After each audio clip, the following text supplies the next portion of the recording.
చంద్రబాబు స్వామి జీతాలు స్వామి లోకేష్ స్వామి జీతాలు స్వామి పవన్ కళ్యాణ్ స్వామి జీతాలు స్వామి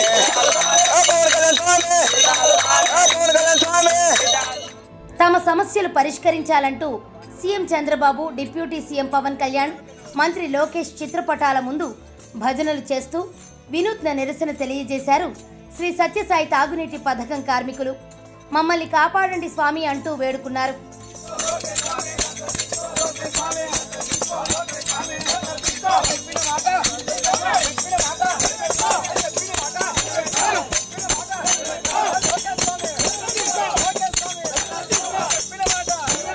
శ్రీ సత్యసాయి జిల్లా కొత్త చెరువులో సమస్యలు పరిష్కరించాలని గత 20 రోజులుగా సత్యసాయి తాగునీటి పథకం కార్మికులు నిరసన తెలియజేస్తున్నారు. అయితే 20వ రోజైన మంగళవారం CM Chandrababu, deputy CM Pawan Kalyan, మంత్రి లోకేష్ చిత్రపటాల వద్ద వినూత్నంగా భజన కార్యక్రమంతో నిరసన తెలియజేశారు. చెవిలో పువ్వులు పెట్టుకుని తాళాలు వాయిస్తూ దేవుణ్ణి కోరికలు కోరినట్టు వీరు ముగ్గురిని కోరారు. మా మొర ఆలకించండి స్వామి అంటూ భజనలు చేస్తూ వేడుకున్నారు.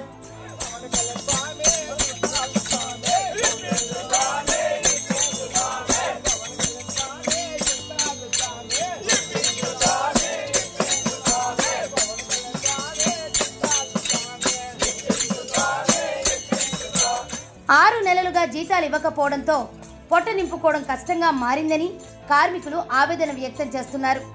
ఎన్నికల సమయంలో తమను ఆదుకుంటామని లోకేష్ చెప్పారని, టీడీపీ ప్రభుత్వం ఏర్పడిన తర్వాత కూడా తమకు న్యాయం జరగలేదని కార్మికులు అంటున్నారు. అందుకే ఈ విధంగా నిరసన వ్యక్తం చేస్తున్నామన్నారు. తమ సమస్యలను పరిష్కరించడమే కాకుండా సత్యసాయి తాగునీటి పథకం నిర్వహణ బాధ్యతను ప్రభుత్వమే చేపట్టాలని, తమకు ఈఎస్ఐ, పీఎఫ్ సౌకర్యం కల్పించాలని డిమాండ్ చేస్తున్నారు. సమస్యలు పరిష్కారమయ్యేంత వరకు సమ్మెను విరమించేది లేదని స్పష్టం చేశారు.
స్వామి జీతాలు స్వామి చంద్రబాబు స్వామి జీతాలు స్వామి లోకేష్ స్వామి జీతాలు స్వామి లోకేష్ స్వామి జీతాలు స్వామి పవన్ కళ్యాణ్ స్వామి జీతాలు స్వామి పవన్ కళ్యాణ్ స్వామి జీతాలు స్వామి పవన్ కళ్యాణ్ స్వామి